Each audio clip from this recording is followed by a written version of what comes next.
სალამი მოგესალმებით, ვაგრძელებთ ჯონ მაკარტურის საუბრების ქართულ ენაზე ატვირთვას და რამოდენიმე კითხვაში დავამთავრეთ 50-ე ნაწილს. Შემდეგ კითხვა ძალიან საინტერესოა, ამაზე მე მგონი ადრესი თქვა და იმეორებს ამას ჯიმი. სალამი ჯონ, მე ჯიმი მქვია და ამ კვირაში როცა ვისმენდი Grace to Use ჩანაწერებს, იქ მოვისმინე ესეთი რამე და მინდოდა კითხვის დასმას. Დაბადების მესამე თავის მე-14 ბუხში ღმერთი გველს წევლის. და შემდეგ მე-15-ში ამბობს: მტრობას ჩამოაგდებ შენსა და დედაკაც შორის, შენს თესლსა და მის თესლს შორის, ის თავს გიჭეჭყავდე, შენ კი ქუსლს უგესლავდე.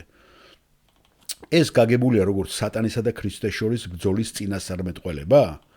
დიახ, მე მგონი ასეა, ჯონ მაკარტური პასუხობს. მაშ ვინ არის თესლი, ვიზეც არის საუბარი? რომელ თესლზე აქვს საუბარი?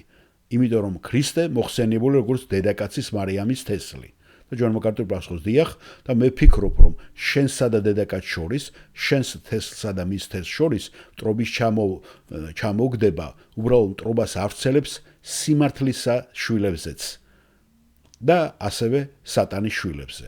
ვფიქრობ, თესლი უბრალოდ გაფართოებული მეტაფორა იმისა, რომ ბრძოლა მხოლოდ ქრისტესა და სატანას შორის კი არ იქნება, არამედ ბრძოლა მოიცავს ყველა იმ ადამიანს, ვინც ქრისტესა და სატანას ეკუთვნის მთელი კაცობრიობის ისტორიის განმავლობაში. გასაგებია, დიახ, ძალიან კარგი კითხვა, მადლობა თქვენ ჯიმ და რამოდენიმე კითხვაში ჩვენ დავასრულებთ ჩვენს ამ სესიას.